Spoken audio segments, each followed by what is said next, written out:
Hey family, welcome to the Hub.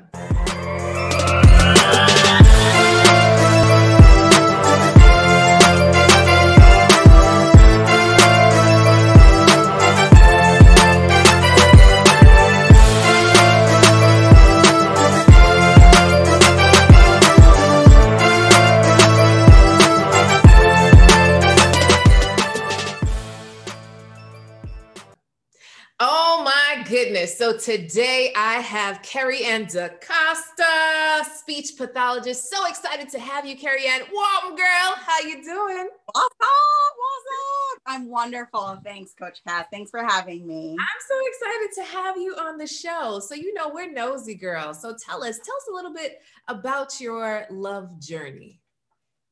My love journey is a slow one, I guess is the best way to describe it. I've had relationships in the past, and they just haven't worked out for whatever reason. Timing is usually what has been the issue. Either I wasn't ready or they weren't ready.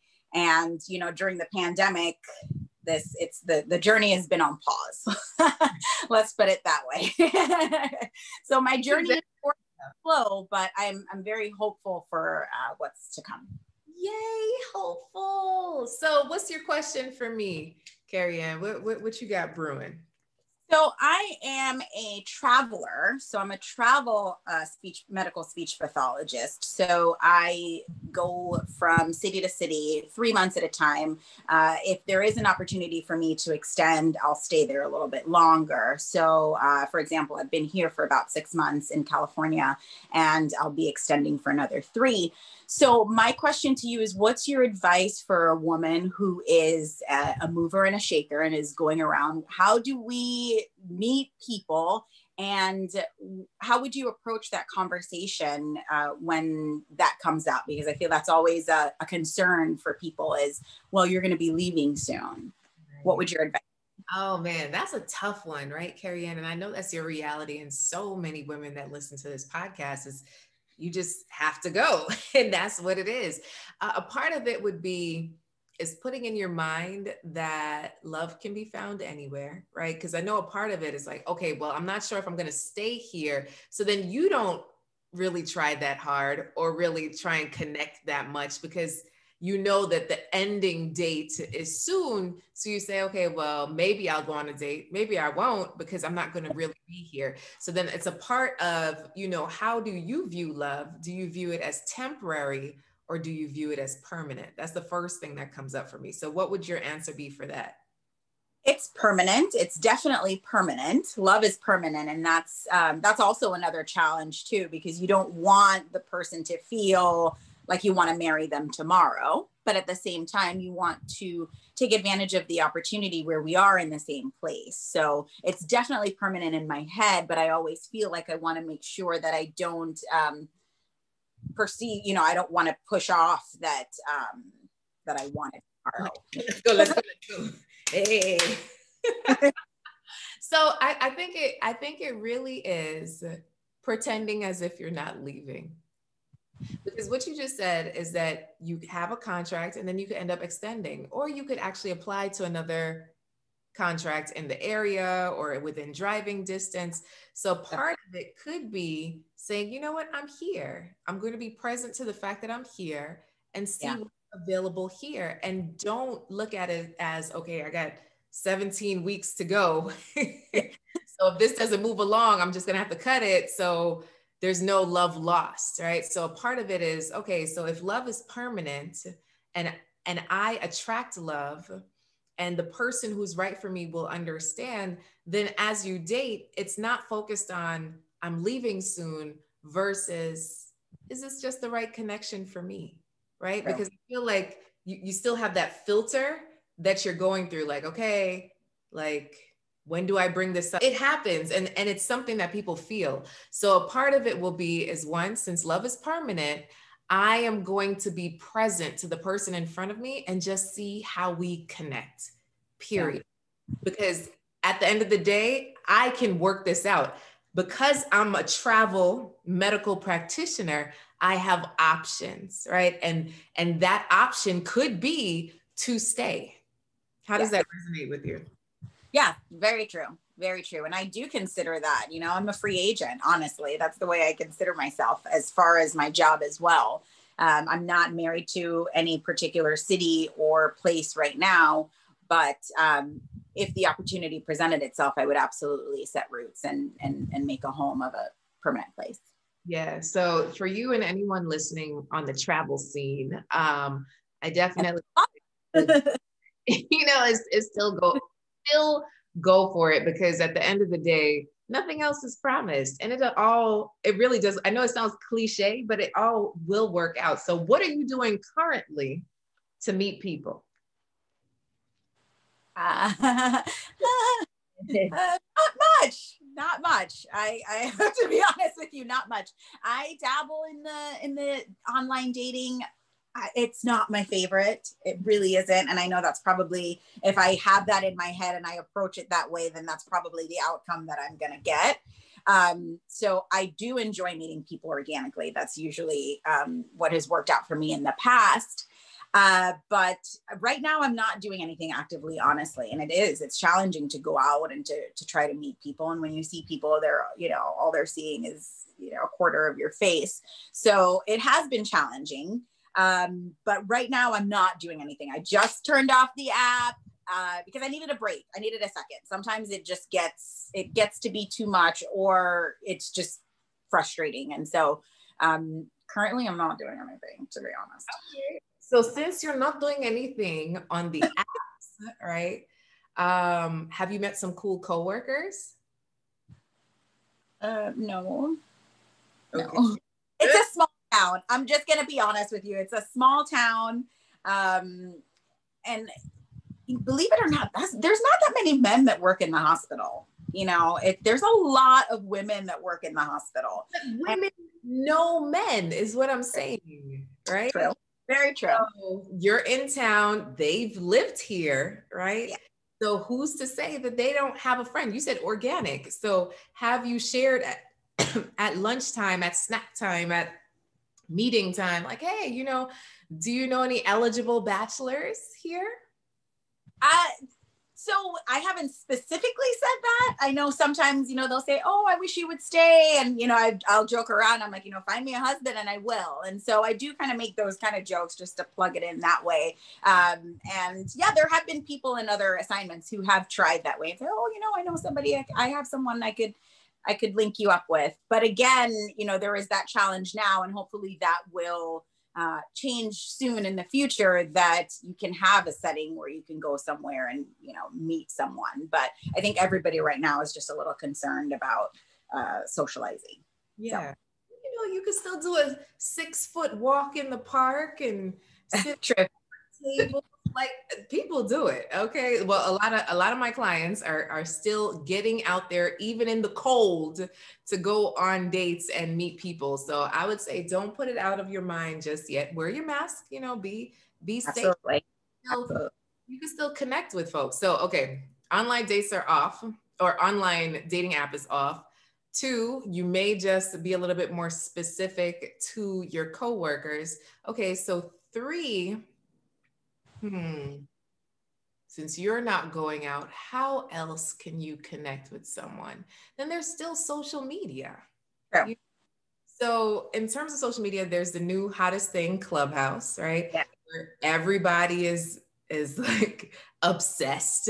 And get on Clubhouse, you hear the voice and the mind of different people from all over the country, right? Yes. And so my invitation, it's an invitation, who you like in terms of what they're saying on stage. And, it's all connected to their Instagram. So then head over to their Instagram and see, what else they're talking about. And then if it intrigues you and they seem single, right? Air quotes, and they seem single, maybe just slide in the DM and say, hey, I love what you were saying in blah, blah, blah group. And just leave it at that, right? And just see if anything comes of it, right? There's many people that have met on social media, even though social media is not a dating app. True. people are still single across all the things, right? So now there's a whole new world where you can hear the mind of how someone thinks and say, oh, well, that's pretty nice. Yeah. So that's my 2 cents for you. Okay. What comes up for you? Any additional question comes up with that? I think for me, it's just getting comfortable with doing that. You know, it's all of that is new territory. Making the first move is new territory. It's not something that I'm used to. So I think it's just about, like you said, we're not able to have as much connection one-on-one. And so it's about being a little more active. I'm super active on my stories, but then those disappear within 24 hours, right? So it's about just taking advantage. I got cute for you today, Coach Cass, so I will take a picture. Yeah. And then you can create highlights from the stories. Remember that stays longer. So you could do little highlights from your trips or your travels and things, you know, the fun stuff. So that's a little something. In terms of making the first move. So this is my pushback to you, right? I know in the old school, we want the guy to come see us, say hello to us, all the things. But just think about how hard that is in today's society, right? Whether it's quarantine or social media, you know, the amount of times they've been rejected. It's not bad to just put out an olive branch to say, hey, you may have a possibility here, you know?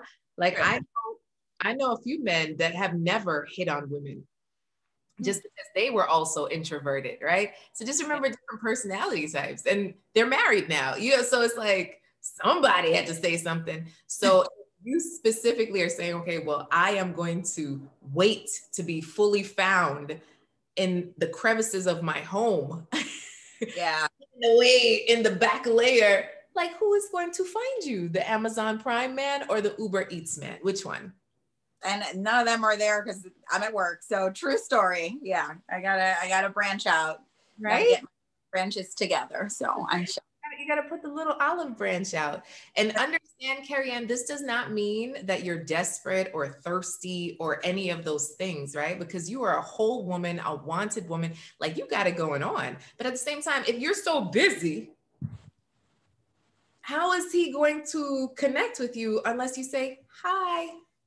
I'm not saying you have to invite him on the date. I'm not saying you have to plan the date. I'm not saying you have to do anything. I'm saying that you could just be like, hi. Yeah. Right? Good point. And you know, if somebody is interested or they're like, hey, they're like, well, hello, right? all you have to do is, you know, like the old school, show your wrist a little bit, take your glove down and show your wrist a little bit, like, hello. I've been watching too much Bridgerton, right? So it's oh, listen, I love that show. So it's great. I'm there for the plot. Right? No, seriously, it's so good. It is really. It is. It's so amazing. I just literally, okay, I am now transitioning to conversation about Bridgerton. So what's your favorite part about watching Bridgerton? Please. Well, at face value, love the costumes, love everybody's hair and makeup. It's amazing. But it's interesting to kind of see how it still parallels with everybody feeling like you have to find a mate. This is the season, you know, it's just figuratively, this is your season to find your husband. You must find your husband before this season is over. So I kind of resonated with that. And it was just interesting seeing the different characters and how that played out. And the love story at the end, you know, just the fact that it wasn't, you know, roses and butterflies and unicorns the whole way. They had their issues, they had their moments, and at the end of the day, love prevailed. So I loved it all. And I mean, the Duke wasn't, you know, bad to look at either. Just saying. It's like, hey, how you doing? So I concur with all of what you said. And then on top of that, making interracial relationships normal, right? So essentially we're both Jamaicans. So I'm pretty sure your family looks like mine in terms of all the colors of the rainbow. And so it's normal for me to have a white cousin, and then also normal for me to have a dark-skinned cousin, you know, and they're all my family, you know? And so for me, it really made my heart smile to look at this love story in many facets of people of different races and stages, and them not really pushing it, right? It's just like, this is life. Yeah, it wasn't. I loved that. I loved that about the movie, that race was never an issue. It wasn't about it at all. So yeah, that was nice to see. Yeah. So going back to this is your season. This is your season, right? So for grace, for favor. So looking at your season, that is a good point, right? So these ladies, they're coming into their season and they better get their suitor or they're gonna be gone, right? Like, what the hell? Yeah.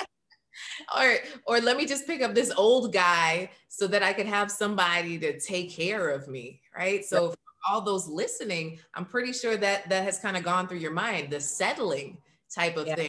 I guess I could settle for this guy because he's kind of breathing in front of me and I'm not sure if I'll have another person. But look, even the person that did, have that thought, she did get someone pretty awesome who wanted to be with her and take care of her and honor her. So part of that also made me think like, yeah, you really shouldn't settle for the old guy, quote unquote. You should go for what you know and something that is great and could serve you in life. So yeah. Definitely. And that's why my journey is where it is today, honestly, is because I know that there is someone out there for me. And I know that true love does exist. And so, yeah. So what do you do for fun, though, Carrie Ann? Work, and what's your fun? What can we find you doing on a Saturday night if you don't have to work? Well, I love to travel. So, I mean, that's not really realistic per se right now, but I'm still able to do it for my job. So even in the middle of the pandemic, I was able to live in New York for a summer, which is something that I've always wanted to do. And so being able to travel, you get to do within that, explore new places, meet new people. And I love food. I'm a foodie. So Saturday, pardon? What's your favorite? But meat. Yeah, I'm not picky. Like I love seafood. I love a good lamb on the grill. So I don't have a type of food per se that I like. It has to have meat in it. So I'm not necessarily going to go to a vegan restaurant. I'm starting to embrace my vegetables. So that's good. But any type of good food, paired with like a nice glass of wine or brunching. I love to brunch, I really look forward to that day that we can go back to just sitting at a table for hours with bottomless mimosas and just, enjoying great food and having a great time. So that's one of my favorite pastimes.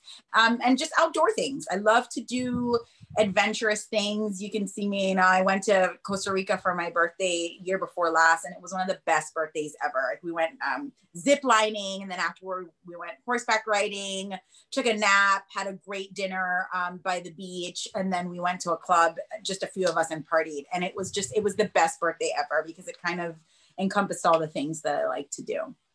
So right now, like on a Saturday, there's not much to do.